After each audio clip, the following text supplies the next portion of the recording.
Dios les bendiga, soy el pastor Gilberto Gutiérrez de la Iglesia Bautista Ored de México DF.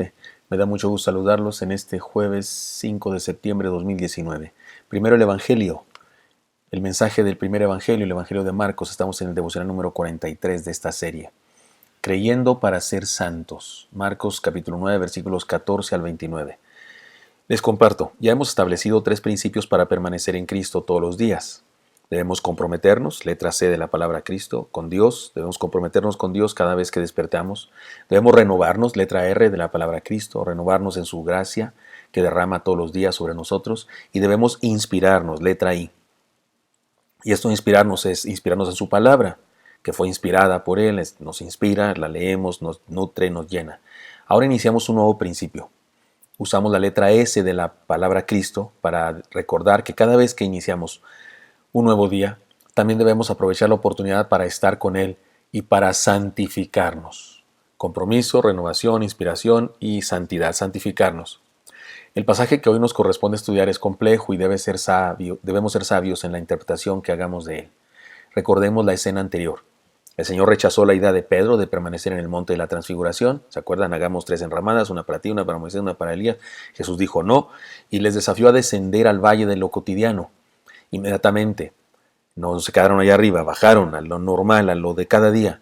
El Señor se enfrenta a una crisis de fe.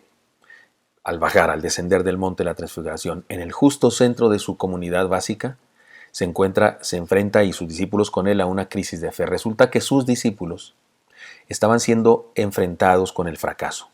Leamos el pasaje para que entendamos de qué se trata. Dice así, versículos 14 y siguientes. Cuando llegaron a los discípulos, vieron una gran multitud alrededor de ellos y a unos escribas que disputaban con ellos. Recuerden, van bajando del monte de la transfiguración el Señor Jesucristo y Pedro, Juan, Jacob, y llegaron a los otros discípulos y se encuentran con esto una discusión, una controversia. Enseguida, cuando toda la gente le vio, se sorprendió y corriendo hacia él le saludaron. Y les preguntó, ¿qué disputáis con ellos? Le respondió uno de la multitud, Maestro, traje a ti mi hijo porque tiene un espíritu mudo, y donde quiera que se apodera de él lo derriba, echa espumarajos y cruje los dientes y se va desgastando. Dije a tus discípulos que lo echasen fuera, pero no pudieron. Y respondiendo les dijo, Oh generación incrédula, ¿hasta cuándo estaré con vosotros? ¿Hasta cuándo os soportaré? Traédmelo. Se lo trajeron y cuando el espíritu le vio, de inmediato sacudió al muchacho, quien cayó en tierra y se revolcaba, echando espumarajos. Jesús preguntó a su padre, ¿cuánto tiempo hace que le sucede esto? Él dijo, desde niño. Muchas veces le echa en el fuego o en el agua para matarlo, pero si puedes hacer algo, ten misericordia de nosotros y ayúdanos. Jesús le dijo, si puedes, al que cree todo le es posible. Inmediatamente el padre del muchacho clamó diciendo, creo, ayuda mi incredulidad.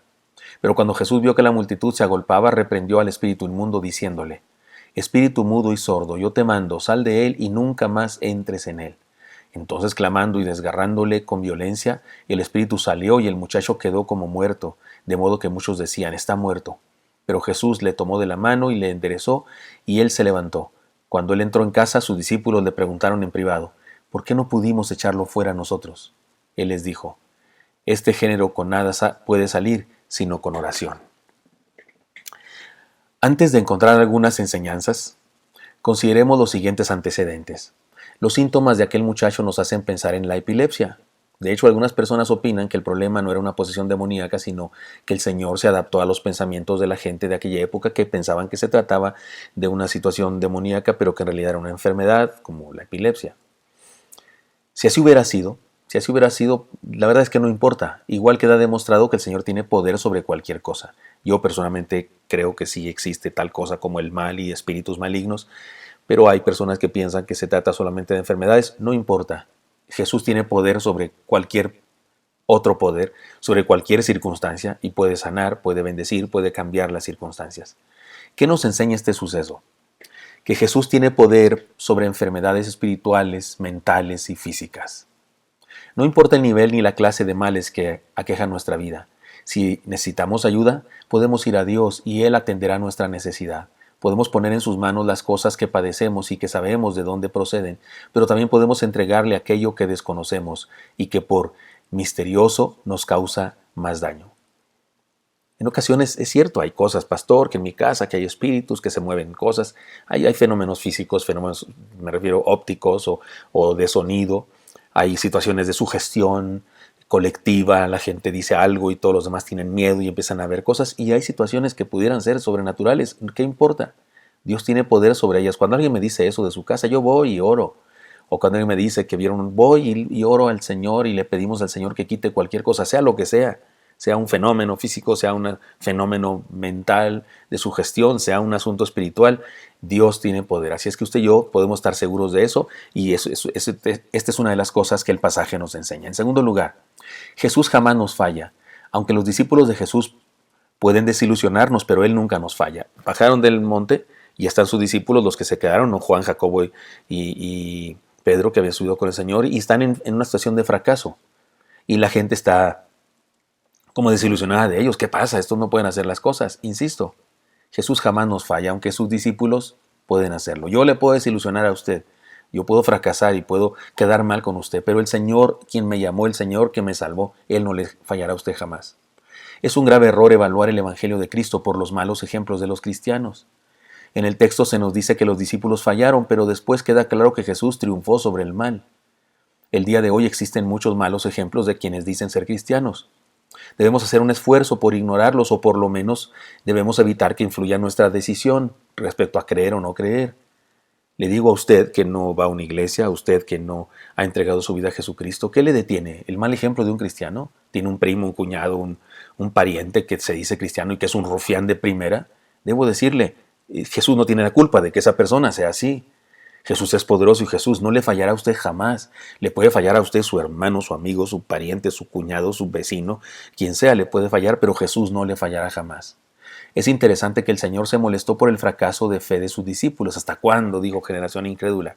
Pero no se enfocó en eso, no se quedó en el problema, no se quedó, más bien se dedicó a resolverlo. Los cristianos podemos fallar, pero Dios, Él, nuestro Señor, nunca falla. Y en tercer lugar, Jesús se interesa en el individuo.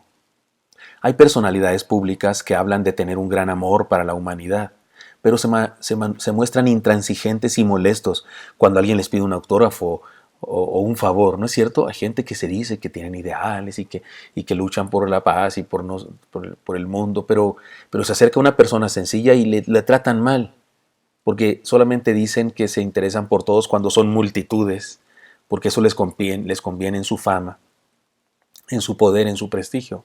Jesús le dedicaba tiempo al individuo también. Perdón ustedes. Jesús no solo habló de amar a todos los hombres, también dedicó tiempo especial a un solo hombre, como en este ejemplo. Se dedicó a él solamente, no a todos solamente, sino a él. Nunca usemos el absurdo argumento que dice que no le buscamos porque él no ha de tener mucho tiempo, porque tiene muchas personas que atender. Es absurdo eso. Él tiene todo el poder para ocuparse de cada uno de nosotros en lo personal. Así es que sí, el Señor Jesucristo se interesa en el individuo. Ama a todos, murió por todos, pero se interesa en el individuo, en lo personal. Este cuidado del Señor de nosotros es precisamente la base de nuestra santidad. Mire, santo, apartado significa apartado, escogido para un uso superior, señalado como algo especial. Y nuestra santidad, debemos saber, tiene dos etapas. En primer lugar, es un acto deliberado de parte de Dios por medio del cual Él nos aparta para sí. Le pertenecemos, nos hace sus hijos, nos señaló, nos escogió, dijo, este es mío. Este es un acto que viene de Dios, no de nosotros, viene de Dios. Yo no me hago santo en ese sentido. Él me hizo santo porque me escogió, me salvó, decidió que yo soy su hijo. Pero en segundo lugar, cuando Dios nos escoge, se inicia en nosotros un proceso de santificación. Y esto tiene que ver con un proceso de crecimiento, de perfeccionamiento y de madurez, por medio del cual dejamos atrás viejas cosas malas y somos transformados en una nueva persona cada día.